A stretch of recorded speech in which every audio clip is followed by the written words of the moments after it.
Welcome to InSpire. My name is Rich DuBose. I'm Director of Church Support Services / Creative Ministries for the Pacific Union Conference. And I'm here with my co-host, Greg Evans. And we're here to celebrate creativity in the arts, especially as they have to do with bringing good to life and helping to tell God's story. Greg, why don't you share with us who our first guest is? We've got two guests today. Gil Ocdamia is our first guest. He is a painter and has brought some of his incredible art with him today. And Gil, we just met a little while ago, but when I first saw your paintings, it was a stunning visual to my eyes, and I really am impressed with what you do and the talents that God has given you. Why don't you share a little bit about your story and tell us how long you've been painting, when did you start, what inspired you to develop this art within you? Well, actually, thank you so much. Well, actually, what inspired me to start painting, it was in 2012, I remember, my sophomore year in high school. It was, I think, a few days before winter break. My art teacher, she came up to me and she said, "Here's a set of paints. I want you to create something. Give it to me. Give me your creation after winter break, and I'll grade you on it."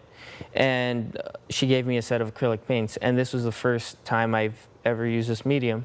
So it was quite a challenge to me. I've been drawing ever since I was a little kid. As a matter of fact, every single time I come home from school, I would finish my homework, and then I would just draw for hours. And I'm impressed. I did mine before my homework.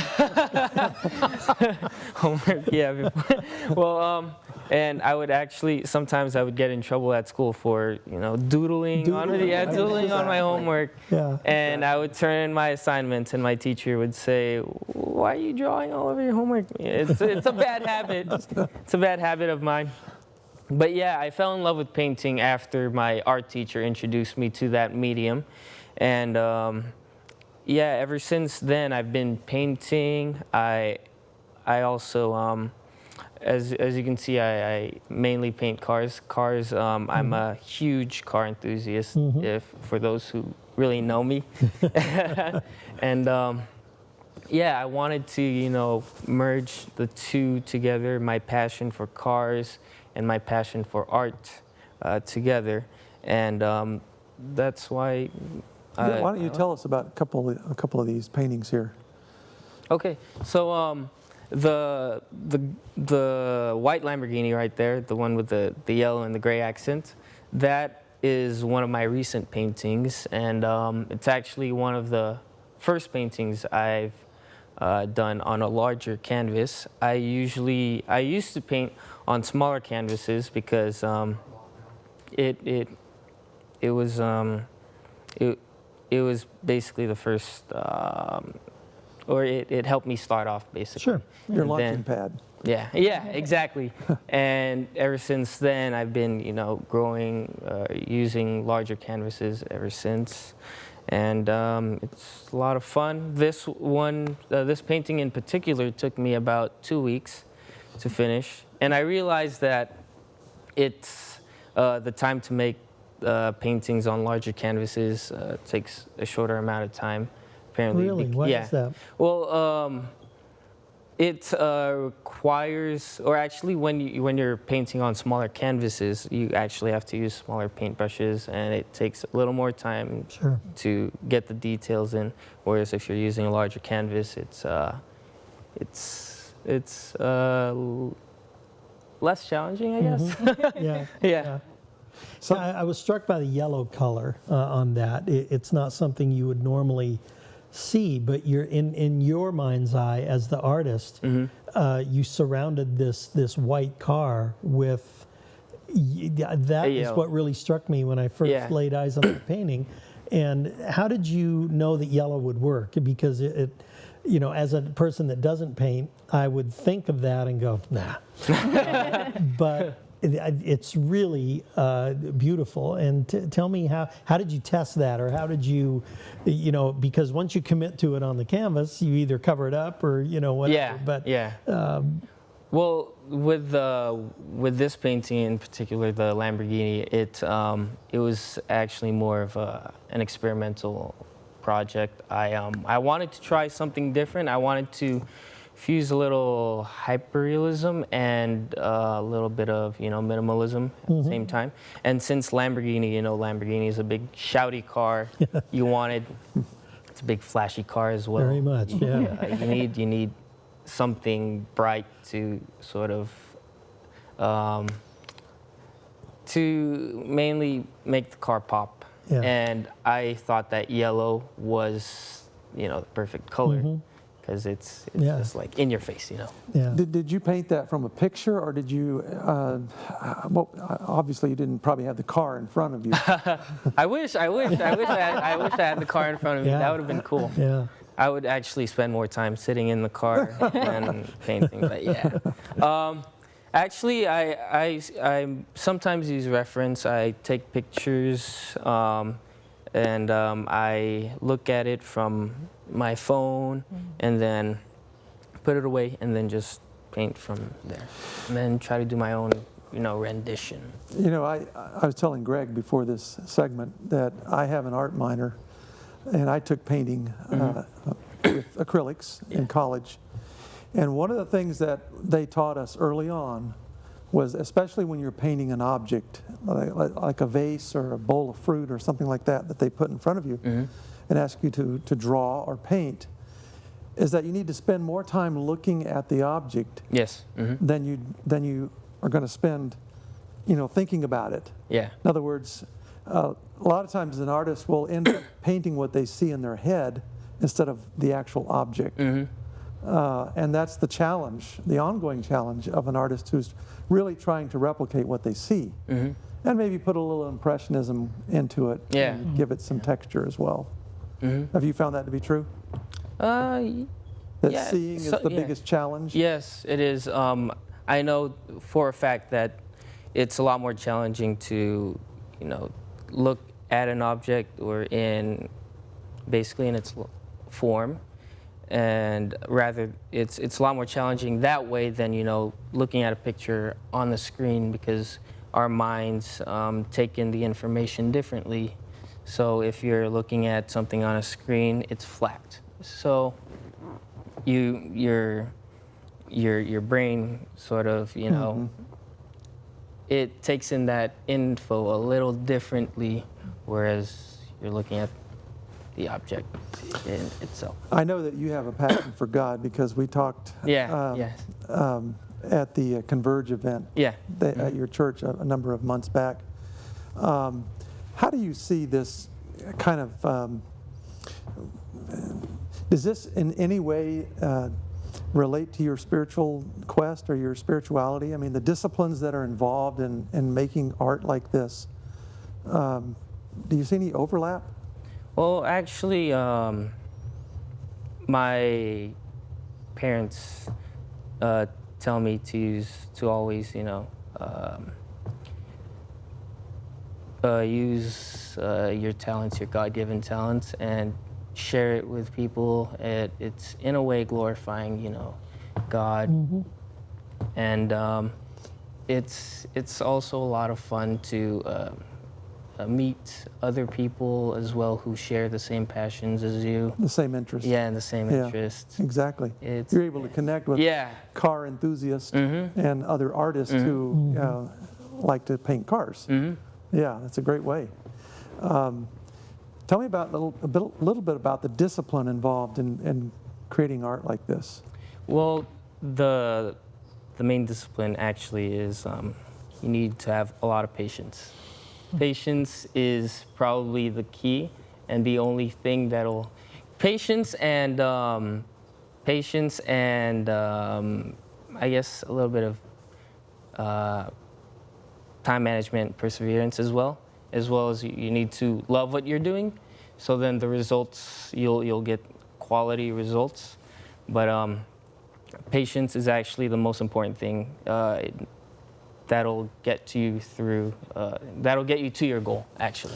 Greg, you mentioned something that impressed you about these paintings. I really did when I first looked at, especially the picture of the BMW with the orange and the blues and the whites of that car. It's being driven in what looks like the rain. And what I was really struck with was how you paint reflections. And again, I'm not a painter at all, but I've read enough about painting that light is very hard to paint. And not just in that picture, but all of the pictures, automobiles are shiny and they reflect everything around them. And you have really captured that. And when I looked at the picture of the BMW, I saw the reflection of the spoiler in that rain puddle below, and then the headlights behind the car behind that car. You see that dual trail of headlights. I think that's really hard to do. Now, for me, any painting is hard to do, but for someone even with your skill, is that more challenging, or is it? Do you find that comes easy for you? I'm impressed with it when I look at it, but you think of all that, and a non-artist or a non-painter like me does not, and that's what really strikes me with it. I like to, if you notice in most of my paintings, I like to switch things up a little. I easily get bored with, if I keep doing the same thing over and over again. Yeah. So sometimes, adding a little challenge sort of spices things up in a way, and it also it tests your ability to see things as well as be patient, and it makes you more of a better observer in a way. I guess. I've always said, if you want to make it look exactly like the object, you might as well take a camera, take a picture of it. Yeah. But I like that you kind of mixing it up and adding some elements that Thank you. are not necessarily there. Yeah. You have a few more photos that you can show us? Yeah, actually, this one right here, the two Porsches are actually one of my favorites because the challenge here was trying to get the perspective of the car, as well as getting the highlights and everything in, the reflections, the shadowing, the color, and as well as the sort of bluish filter, I guess. Right. Yeah. And then obviously I'm a big Back to the Future fan. Anyone who knows me. That is the DeLorean. Yeah. Anyone who knows me. This one actually was commissioned by a friend of mine, and she gave it to her husband as a gift, a birthday gift. And this one, right there, as you can see, the Porsche 918 in acid green. That's the color of the car. It's actually one of my favorite hypercars out there.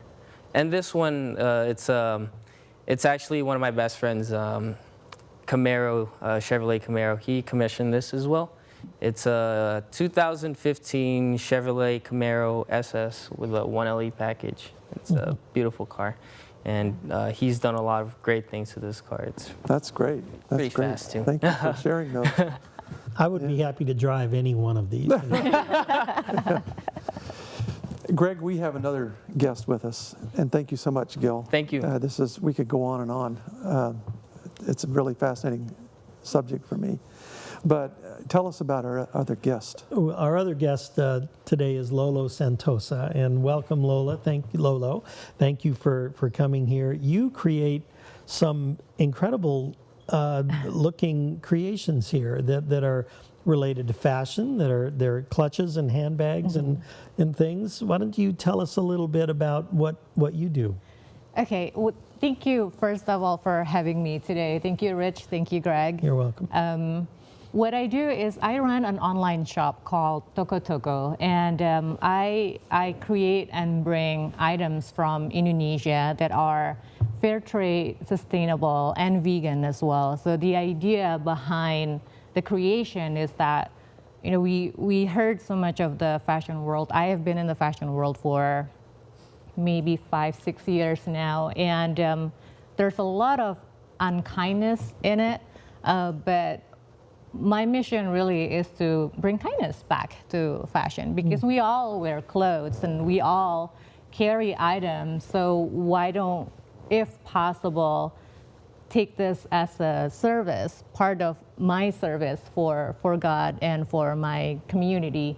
So that's the story behind it. That's the short story behind it. Yeah, that's fascinating. And how do you do that? I mean, I know you're trying to promote civility among people who are in the industry, but you're doing more than that. I mean, you're helping women who can't help themselves, right? Yes. So what I do is, I'm from Indonesia, and I love all of the traditional artisan skills that we have there. And these are skills that's been passed on generations since hundreds of years ago. These women weave baskets, and they're very durable. They're very long-lasting. They're amazing painters as well. So I went home last year in August, and I went to the village, and I met with about 5 or 6 women artisans there. Do you have any photos of that, or? I do. I actually do. Is it? How do I do this? Just hit the green one. This one right Okay. there. I believe so. Oh. Oops. That's. Okay. So these are the women that we work with. There's a child there. That's my child. That's my daughter. She's not part of the artisans, but I take her to our trip because I want her to meet with the women artisans and learn compassion, because the place that we went to, most of the women are farmers. These women, most of the younger generations don't want to do this craft anymore because it doesn't pay much. These women are making less than $1 a day. So what I do is I go there and I pay them correctly with the idea that if everyone is being paid correctly, then they can get out of poverty race. Then they would be able to send their children to school, or they would be able to, just get food that are more nutritious. And let's see, this is one of the women artisans that I work with. She's one of the older ones. As you get older, then your job really is just to dry. So they cut the trees, the leaves, and then they dry it overnight. And these women, the older ones, then they just create all this bulk of the straw so that they can weave it. The other women can weave it.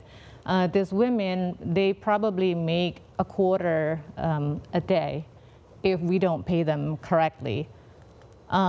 This is also one of the older ones, and that's basically what she does all day long. And it takes her about 2 days to create 1 kilogram of these straw. For a kilogram, she's gonna get paid about 75 cents, and that's 2 days of work. So you see how this work is, a lot of them are not really making what they should be making. That's my daughter and I with the women artisans.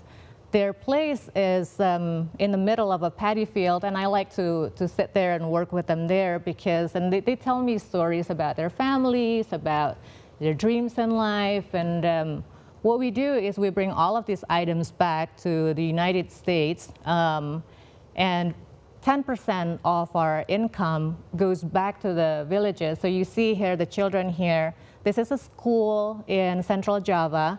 We donated fund to help them purchase pipes for the water because the closest water resource is about 5 kilometers of walk.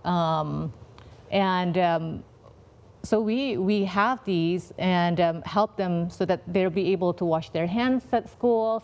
And when we talk about clean water, these are not how we are here in the U.S. I mean, here in the U.S. we can drink tap water. For these villages, they still have to boil it, but at least this time they don't have to walk as far. Yeah. Wow, that's amazing. Yeah, that really And so these are some of the products that they create? Yeah, so these are the items that that I design and they help create. This is from the village in Central Java. These are clutches, and this is for laptop bag. And this there's a funny story behind this because when I saw this at the beginning, I asked them, what are these for? And they said, in the past, these are for men to put their tobaccos in it. So they asked me, do you want to do that? I said, no, we're going to make clutches out of that. That's a better use. So you designed them a little different to... Yes, I designed them a little differently. And then we learn as we go. Once I came back here, a lot of people really liked it, but they told me that it's a little bit uncomfortable to keep pulling and putting them back. So the next design, and we created this with the zipper on the top, so that it will be easier for the women, and then they go and enjoy their evening, or they can put their items in here. And this is actually a different brand that I work with from Jakarta, but the designer of it have similar mission as I do. So she also pays her workers correctly, and everything that we use are eco-friendly, because the whole idea is that this is a world that God has created for us, and we should be like good stewards, of everything, and therefore we want to give beautiful things back the way that I think God wants for us to be as artists. And this item on the floor is?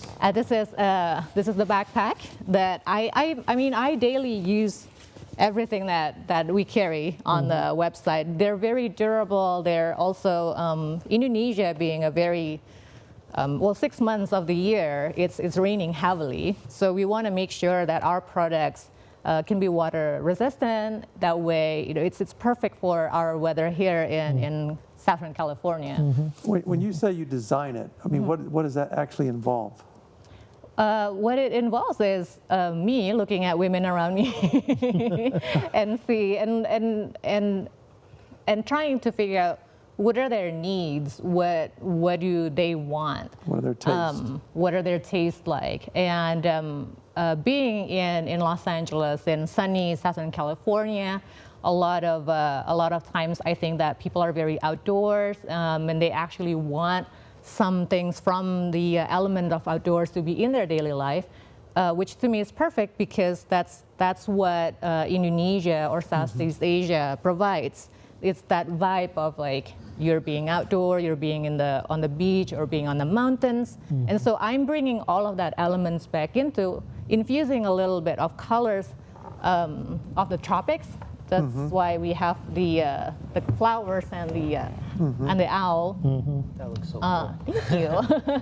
And we just bring as much happiness into it as possible. I'm not very good in drawing like Gil here, but I think I have a very good imagination, and so I sketched and then I send it to the women that are in the village. I work closely with one as my project manager. And she then tells me in details, oh, we can use this, and then we just go back and forth through email and text messages. In the past, I did have language barrier because they speak of a dialect from Central Java. I understand it, but I don't speak it well. So the first few productions, colors were off. It was lost in translation. That's what they call that. Yeah, absolutely. Well, if you ever design one with a race car, you know who to call right there. Yeah. Gil's your guy. We can coordinate the two here. Exactly. I'm fascinated that these are from palm leaves. Yes. And you described earlier a kilogram, which a little over 2 pounds, which on a material that's that lightweight, that would be a pretty large bulk of that. And that's very difficult work, I would think. The intricacies and some of the people that you showed us were older people and that still have that skill to use their hands in that manner. And you see the tight weaves on these, and it really is very intricate artwork. They're if you very, will. yeah, I agree. They're very, very talented people. I look at them, I went to Italy a long time ago, and in Italy, you know how each city seemed to represent a group of artisans, like this area is good in this, and that area is good in something. I look in Indonesia, and Indonesia is actually the same way. Each island has their own strength. When you go to Bali, you'll see all of this beautiful carving and painting work. You go to Central Java, and you see all of this beautiful weaving and knit work that they do with palm trees and straw. You go to Borneo, and you see all this beautiful, beautiful wicker rattan work, which is just marvelous and mind-blowing. But most of the artisans are not paid properly, and that's the issue. That's where there's a lot of. I was talking to Rich last week about how there are so many middlemen in the trade. And so these women, as I told you earlier, they're being paid so low, and then these items get to the market, mark up so much that you and I are paying the prices that are actually not fair to the artisans and to us as well. So they see you as an angel. Yeah, they do. Yeah, yeah, you come in and treat them fairly, and what a blessing that is. Yeah. Yeah, there's so many deplorable working conditions in countries such as this. And the fact that you've stood up and said, we're not going to do business that way, very admirable. And that's definitely led by God. We really see that here. So how do people get a hold of you if they want to? Do you have a website? Do you have a... I do. I have a website. It's called tokotoko.us. And I also... How do you spell that? It's Tokotoko. Just like it sounds. Yes. Okay. And we are also on Instagram because everybody does everything on Instagram, and we actually make most of our sales on Instagram as well. Is it Tokotoko? Yeah, it's also tokotoko.us. .us, okay. And so these items can be purchased through your website? Yes. Yes. Wonderful. Yeah, and that's fascinating. That you've found your niche. Yeah, and it's actually now in Los Angeles, there's a group of women with the same mission as I have. We really want to treat people fairly, and so we do. I write for another website called Fair Trade Fashion Show. I blog for them, and I write articles about other entrepreneurs doing the same thing and what inspires them and which cooperatives that they're working with. And it's incredible what these women are doing too, because they work with artisans from all over the world the way that I do. And we really want to promote fashion with kindness, if you will. That's very good, fantastic. Greg. I think we're at the very end here now. Yeah, I think we are. And this has really been great. We always have more to say than we have time for. That's right. We'd like to thank all of our viewers that have watched our broadcast today. As you see, there is so much diversity that can be done in the world of art and creativity. And we love being able to showcase those that are practicing that so well as Gil and Lolo are. Thank you so much for watching. We'll see you next time.